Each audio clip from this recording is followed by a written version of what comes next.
Good morning and welcome to Mission Church. Whether you're joining us in the building or at home online, we are so thankful that you chose to spend your morning with us.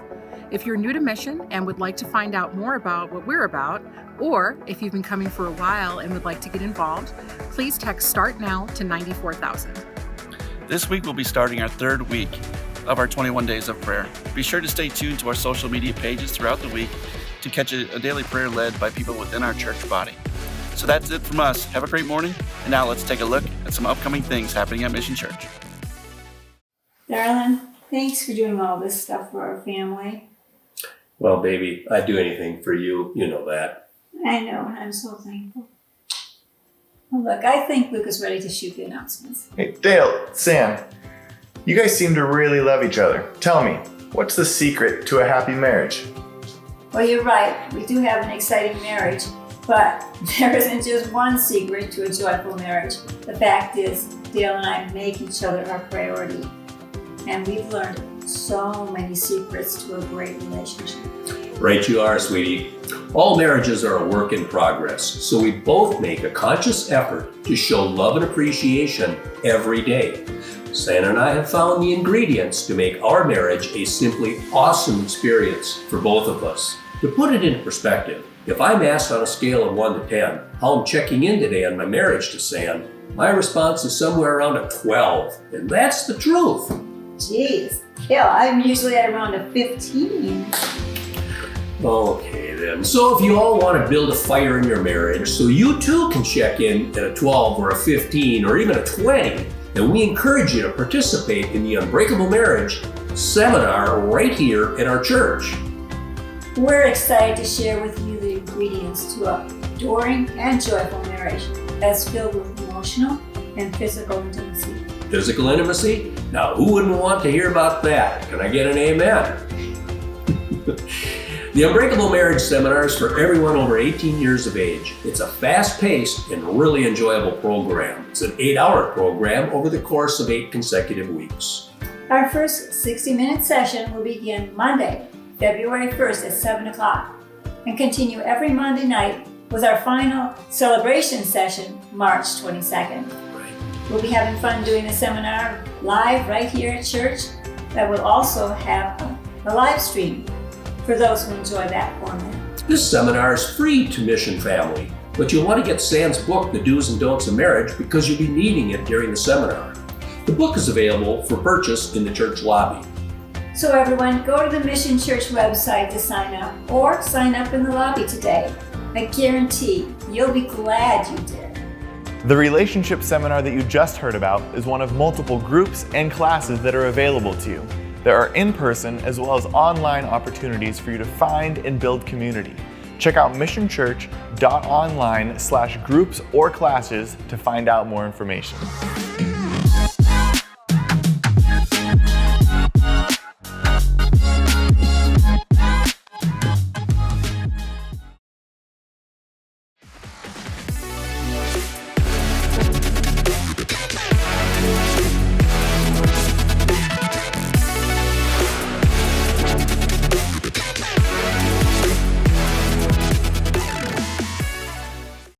Welcome. I am so glad you are joining us today.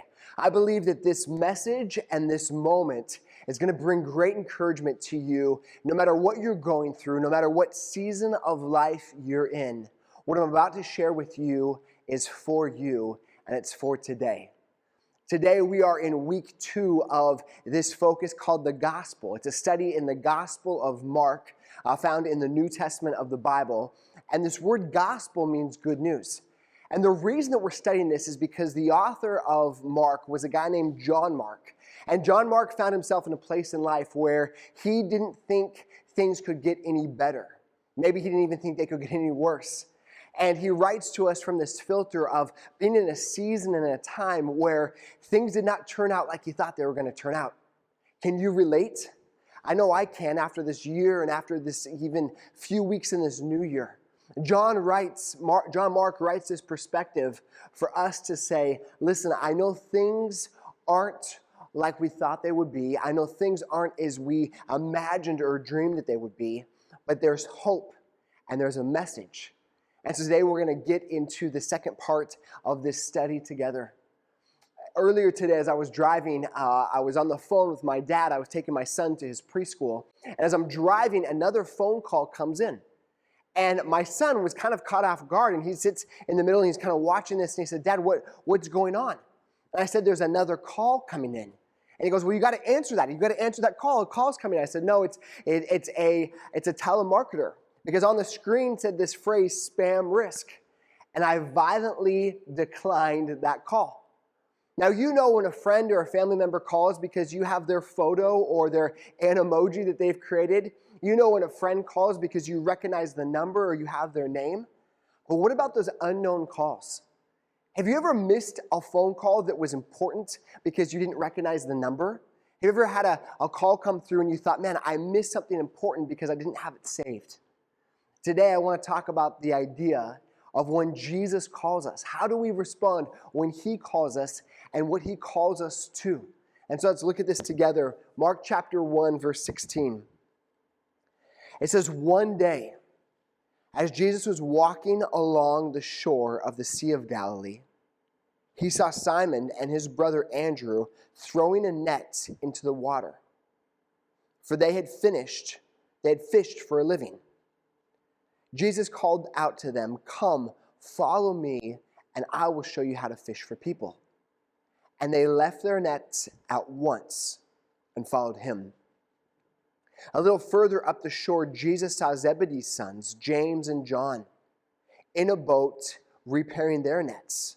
He called them at once, and they also followed him, leaving their father Zebedee in the boat with the hired men."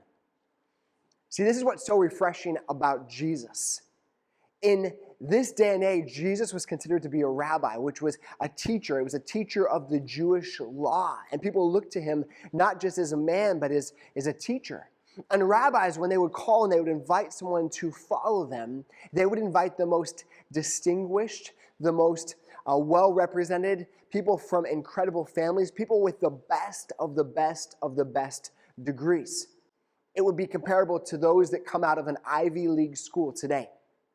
And they had influence and they had fame and they had a fortune already. But Jesus invites these unschooled, ordinary people. He invites those that really had a background. They understood a little bit of the Jewish faith and the culture and the law. They'd memorized significant parts, but they weren't elites. They weren't the best. They were just ordinary. And this is what I love about Jesus. What he does and what we'll see as we continue to study this book is he invites common people to do uncommon things. And what was his invitation? In verse 17, he says, "Come, follow me, and I will show you how to fish for people." There's three things that I want us to see about the call of Jesus. The first is that he invites us to follow him. And this is significant. This is important. This is what Christianity is all about. It's about following Jesus. Oftentimes we talk as a church and we say we are followers of Jesus. It's our identity. It's not just what we do, it's who we are. And at its root, this is what Christianity is. It's about following Jesus. Before it's about worship, before it's about social justice, before it's about any number of things, it first begins and it continues with following Jesus. All these other things are the outcome, they're the overflow, but it begins and it starts and it continues and it ends with this simple thing of following Jesus. The second thing he says is he will show them. He will show us.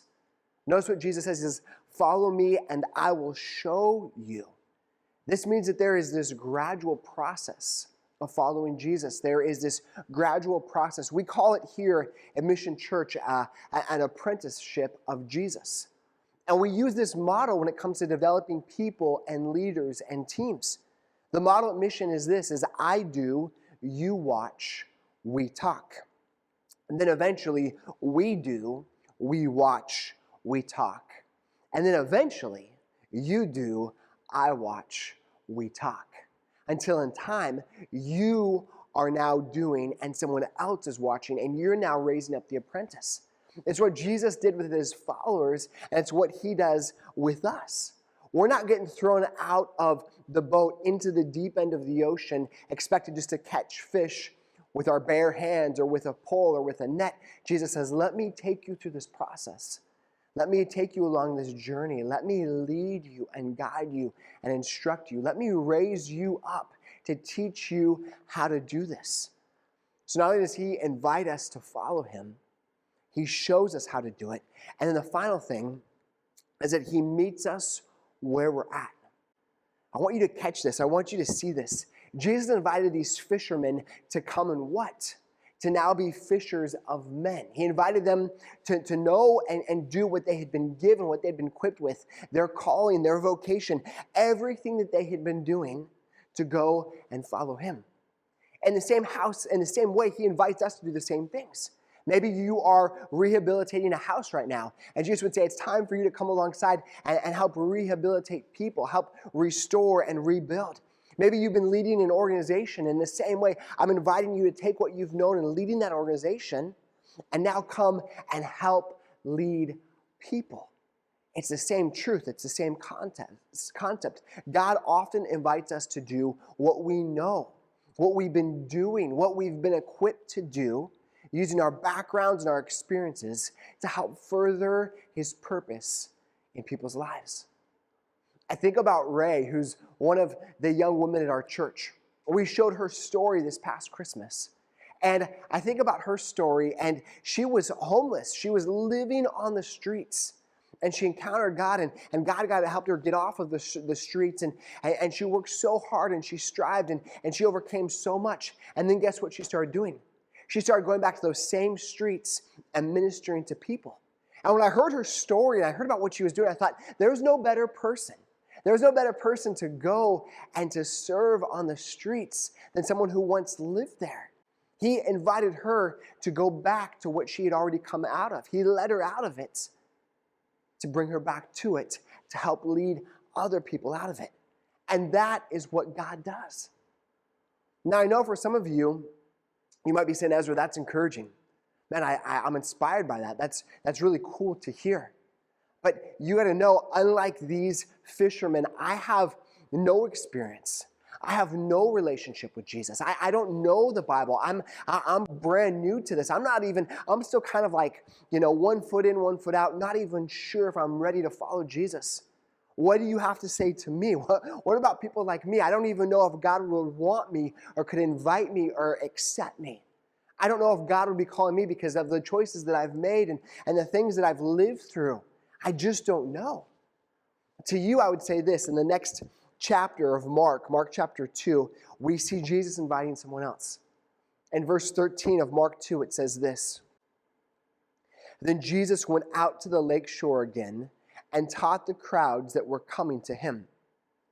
As he walked along, he saw Levi, son of Alphaeus, sitting at his tax collector's booth. Follow me and be my disciple, Jesus said to him.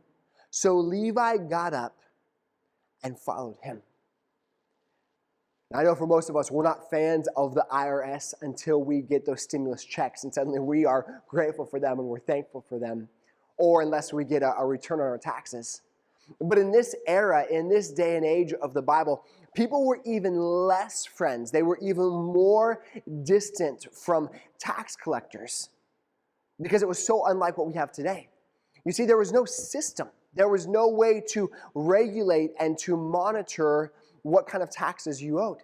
For us, we have all kinds of write-offs. We have all kinds of brackets. There is a system. There's a lot of things that goes into how much taxes we pay, how many children you have, whether you own your home or not. There's all these different kinds of factors. But in this day and age, it was different.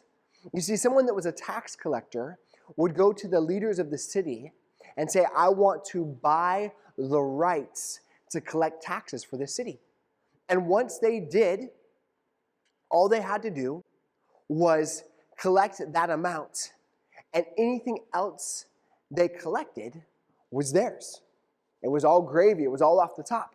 So imagine someone bought the tax rights to the city of Round Rock, and just for simple math, say that the tax rights were $10 million for all of the citizens in the city of Round Rock, and they would buy that city, They would charge all of us an amount of money, and they could walk with an extra $5 million or an extra $40 million. I mean, it depends on how generous and how greedy they were in that season. So people that were tax collectors were despised. They were hated. Nobody wanted to be friends with them. Nobody wanted to be around them. Nobody wanted to be in relationship with them. And yet Jesus comes to this outcasted, rejected man named Levi, who eventually becomes Matthew. And he says, listen, I want to be your friend. I want to live this life with you. I know everyone else has rejected you, but I'm inviting you into a relationship with me. I'm inviting you to come and follow me. What Jesus did in this moment was absolutely unheard of. I mean, nobody did what he just did. And in a moment, in an instant, it's like everyone's done with Jesus in the religious culture. The religious leaders, the religious people, nobody wanted anything to do with Jesus after this moment. And yet, he was willing to risk it all on Matthew. He was willing to call and investigate and invest his life into this man. How many of you know that sometimes there's just nothing better than getting a phone call? There's just nothing better. You get the call with the good news, or you hear that person's voice that you haven't heard for a while.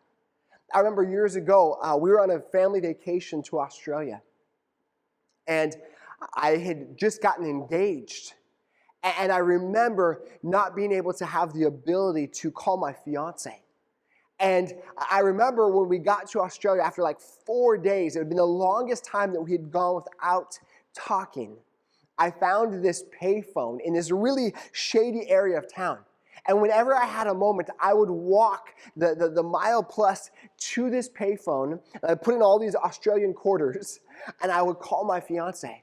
And I remember when she picked up the first time, it was like the middle of the night, and I heard her voice, and it was the sweetest, it was like the greatest voice I had ever heard in my life. And she's like confused. Why is someone with this weird area code calling me in the middle of the night? But she had enough ability to focus to realize it was me. And hearing her voice was so good. The same is true when we hear the voice of God. When we hear his voice, it changes everything for us. When we hear his calling and we answer that call, man, it makes everything so much better.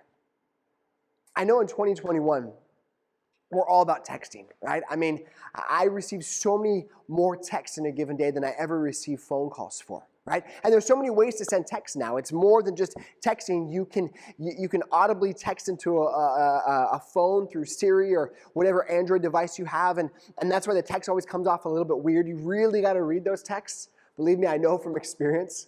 You can leave a voice message where you can record part of your message, your voice, and you can send it to a person. There's even the technology now to create animojis, these characters and these people, and you film yourself talking. And then that cartoon character, that animated object, then comes across as you talking to that person. There's so many ways that we can text. But call me old-fashioned, call me old school, call me an old soul. Sometimes I just like to pick up the phone and I like to call someone. I like to hear their voice. I like to talk stuff out. Whether it's someone that I've missed or it's someone I just want to catch up on, or maybe it's a conflict that we need to work out and a text message just isn't going to work. Sometimes we need to just pick up the phone and call someone. Now here's what I know. I know that if I'm going to call someone, there are so many responses they can have to my phone call. There are so many different ways that they can navigate the phone call coming in. In some ways, they can put the phone on Do Not Disturb. And some of us have done that to God. We've put God on Do Not Disturb. Other times, we can block God's number. We can just say, God, I'm going to block it. Just like you can block a call. I block telemarketers all the time. If a number comes in and it looks like it's spam, I just block it. Maybe that's why you've been trying to get a hold of me and I haven't answered. It's blocked. I don't know. But we can block God's number in the same way. We can just say, God, I'm not going to even allow you to call me. Some of us, we can decline calls. We have the ability, there's a button that comes up when someone's calling me. I can just hit decline and it goes right to voicemail. There's another option. Some of us have this option on our phones where instead of having the decline, you can even send a text message in a response. I'll call you later. Can I call you back? I'm in a meeting. I'm busy right now. And there's these auto-generated text messages that we can even create ourselves to send in a response. And some of us have done that to God. We've not just declined God, but we've said, God, I'll see you later. God, I'm busy right now. I know you're trying to call me. I know you're trying to get through to me, but God, right now, I'm going to call you later. I'll call you later. Here's the message. I'm going to send it to you. I'll get back to you when I'm available, when I'm free, when I have some downtime, when I'm not handling something that's more important. There are so many different ways that we can respond to God. And my question for you today is this, will you answer God's call? Will you answer the call of God? The call that He has for your life. The question then, if we say yes to that, is how? Some of you would say, Ezra, I don't know how to answer the call of God. I'm new to this. I'm online for the first time. I'm just checking this out. I'm new to this. Some of you would say, Ezra, it's just been a season, before COVID, I was coming back to church. I was in church every week. I was reading my Bible every week, but I've almost forgotten how to get back. And now I'm online and I'm wondering, how do I get back? How do I get back to answering the call? How do I do this? And I want to encourage you that there are some significant ways, and I want to walk you through very briefly how we do this. The first is that we walk after God. You walk after. What Jesus said, He said, come and what? Follow me. That means that we are literally walking after Him. We're following after Him. Come and follow me. We walk after Him. Today, God, I am surrendering my life to you. Today, I'm saying yes to you. Today, God, I'm walking back to you. I've walked away from you, but I'm making that decision to come back to you. And today, I'm going to give my life to you. Today, I'm going to live for you. I'm going to invite you to take control of my life back. For some of us, some of the ways that we do this is we spend time with Jesus. As a church, we're inviting you to spend time with Him daily and also weekly. Daily, we have something called a Lectio Divina. We invite you, make the most of that. Pick that up in the lobby. If you are online, which you are because you're watching this, I want to encourage you. You can message us. You can order that through our website, and then you can come and pick that up. We can figure out a way to get that to you. It's so important. It's a great tool every day that we use to spend time in God's Word. Another thing we're doing right now is we are in the middle of 21 days of prayer, where we're saying, God, in 2021, we are setting aside 21 days to pray. I'd encourage you to join us for this time. There's a prayer guide on our website, missionchurch.online. Go to our website, download that prayer guide, and use that to help just develop this conversation that you have with God. Not only are there daily things, there's weekly things.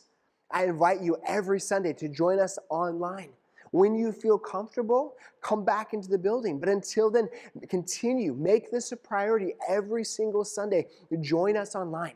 I'm proud of you. I'm proud of the fact that you are focusing on this. You are engaging with this right now. And continue to do that. Not just when it's convenient. Set a reminder. Make it a priority. Also, this last week, we launched our groups. We believe in not following Jesus alone. We want to follow Jesus in community with other people because that's what the Bible teaches us.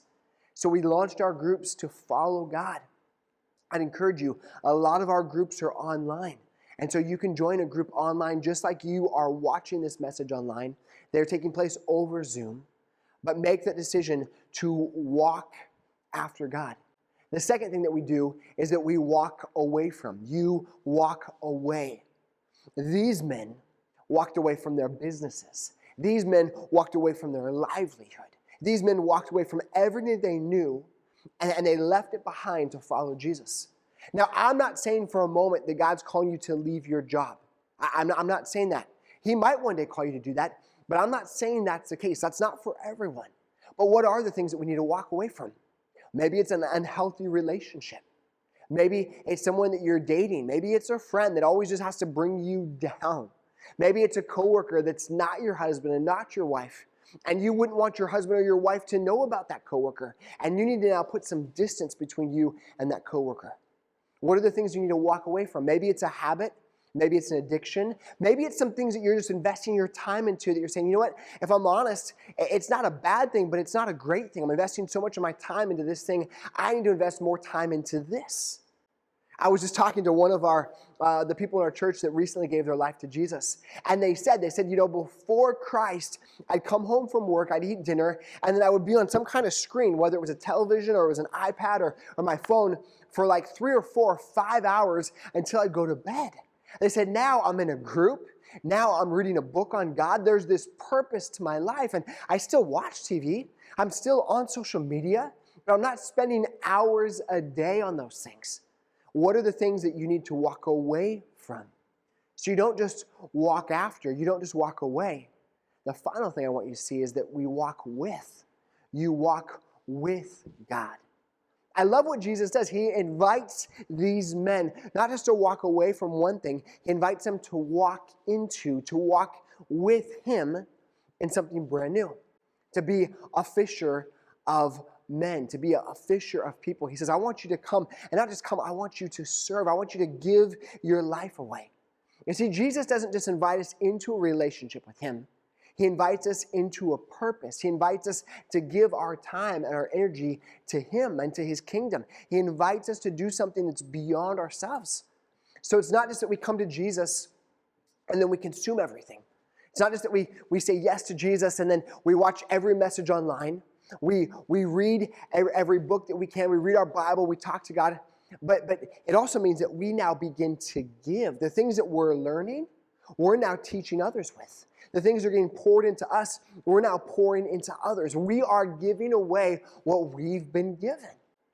I talk to Christians all the time. They're like, you know, I'm too busy to serve. Here's what I think. I think if you're not serving Jesus, you're not just missing out. You're missing the point. You're missing the whole point to this life in Christ. And here's what I see. I see it with all of these followers of Jesus that we just read about today. They leave businesses. Simon and Andrew, James and John, Matthew. They left everything. Simon and Andrew, the Bible tells us that they didn't just leave their business and their father, they left the hired hands. In other words, they left a very lucrative business, a business that they would one day inherit. So they don't only lose they're walking away from their business, but they're also choosing to walk away from their inheritance. But here's the thing about them. They could walk back to that. They could come back to their father and say, hey, this whole Jesus thing just didn't work out. Would you hire me back? Would you hire me back as a son, as a worker? Would you bring me back? And their father would say, yes. He'd say yes. But Matthew was different. You see, as you can imagine, being a tax collector was not only lucrative, it was fast cash. It was a very easy way to become wealthy.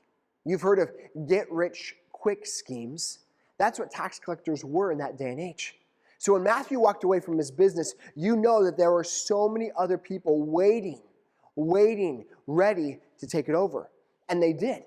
Matthew is walking away from something that he can never return to. He's walking away from an industry that he can never come back to. These other guys were fishermen. These other guys had the boats. But Matthew is the one who says, you know what, I'm burning the ships to follow Jesus. I'm going to set them on fire. There's nothing that I can come back to because I've made the decision to follow Jesus. Now, as you know and I know, it was the best decision he could have ever made. He made a decision to follow Jesus, and not only did he find God, but Matthew's helped millions, billions, upon billions of people find God. You see, Matthew played an instrumental part in writing the Gospel of Matthew, which is part of the bestseller known as the Bible. And for the last 2,000 years, people have been finding Jesus through what Matthew wrote. Matthew didn't just give it all away. He gave us all such a gift known as the gospel. Growing up, I spent a lot of time with my grandmother. I spent a lot of time with my grandmother. And back in the day, before we had mobile phones, we had these things called home phones. And my grandma had this home phone. It was like olive or you know, and it was just this awful color. And she had this thing, and basically what it was is there were certain home phones that you could put into a charger, and then once it was charged, it was kind of like a mobile phone you could carry around the house. My grandma didn't have one of those. She had what we call a corded phone. All right, and you can see this. I'm going to get a close-up on that. I mean, it literally, this is the phone right here. So there's no screen to this. It's not a smartphone. And this thing was attached to her wall.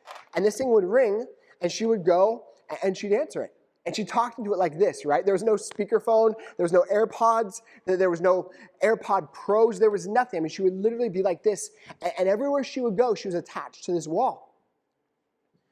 And I remember, I have these memories of my grandmother just talking on this phone. And she would do this. She had this little thing on the back of it that would kind of like make it stronger. And she'd go like this. And she'd be cooking, right? And she'd be doing the laundry. And here's the thing. My grandmother didn't just have a home phone, a corded home phone. She had this crazy long, I mean, much longer than this cord for her phone. I remember as a kid, I would literally jump rope with it. No joke, no exaggeration. I would jump rope with this cord. I can't do it with this thing. This is a 15-foot cord. It's the longest one I could find. I can't even imagine, I can't even believe they still have these things. But my grandmother had probably a 60-foot cord. I mean, the thing was huge. We were doing double dutch on it, right? Me and my friends, doing jumping jacks and jumping rope in the kitchen of my grandmother's house, with this cord. And with this cord, she could literally go all over the house. I have memories of my grandmother on the phone in the garage, on the phone in the living room. I mean, this thing is just stretched out, right? She'd walk into the laundry room, and she's doing laundry on the phone with a corded phone. And I remember kind of thinking and telling my sister, you got to be careful. That is a trip hazard. You don't want to get clotheslined by Graham's phone cord, right? And I remember one day I'm in the backyard with my friends, and we're hanging out. And we were up to no good, right? I mean, I don't remember what we were doing. We were causing trouble. And I remember my grandmother coming into the backyard, yelling from the porch, telling us to knock it off. And guess what? She's on the phone. She is literally, the cord is stretched throughout the house. She could go from one end of her house almost to the other end of the house on that thing. And my grandmother, she was on the phone all the time. She was the most social person. She would cover the entire place. And I think it's funny and I think it's fitting because just like this cord, there is no place that God would not go for you. Just like she could stretch from one end of the house all the way to the other end of the house, there is no place, no limit to where God can go, where you can go from God. You can't run from Him. You can't hide from Him. He is with you. He is for you. He's committed to you. And there's no place that you could go where you could say, God, I'm too far from you. I'm too far from where you are, what you're inviting me into. His call on your life, and for every single one of us, there is a call of God on your life. His call expands it all. I remember when I was a kid, when I'd be at my grandma's house, and the phone would ring. And there weren't all these other options to decline or to block. There weren't all these other options to respond with a text message. You just either answered the phone or you didn't. It was before she even had an answer machine. And I remember I was maybe 4 or 5 and the phone would be ringing and she'd be in another part of the house and she didn't hear it. And I would answer the phone. I would always pick it up. I'd say, hello. And the person on the other end would say, is George or Delma there? That was my grandparents' names, George and Delma. And I'd always say, no, Graham and Gramp live here. And then I would hang up the phone. I'd say, you have the wrong person. You've called the wrong number. And I'd hang up the phone. I didn't know what their real names were. The people on the other end of the call didn't know who Graham and Gramp were. They didn't know who I was. But here's what I want you to know. I want you to know that there is nothing that could keep you from God calling and inviting you into a relationship with Him. There's nothing. You might think, man, God, you got the wrong person. You're calling the wrong person. You're not calling me. But God would say, I am. I'm calling you. I'm calling you into this life, into this relationship, into this with me. Not only is there no place that you can't go to hide from me. There's nothing that you could do, nothing that you could run from, nothing that you could do in terms of a mistake or decision that would disqualify me, disqualify you from me calling you, from me reaching out, from me seeking you, from me loving you. And so the question today is this, will you answer the call of God? Will you say yes to him? Will you say yes to walking after him, walking away from those other things, and now walking with him for the rest of your life? Would you bow your heads with me?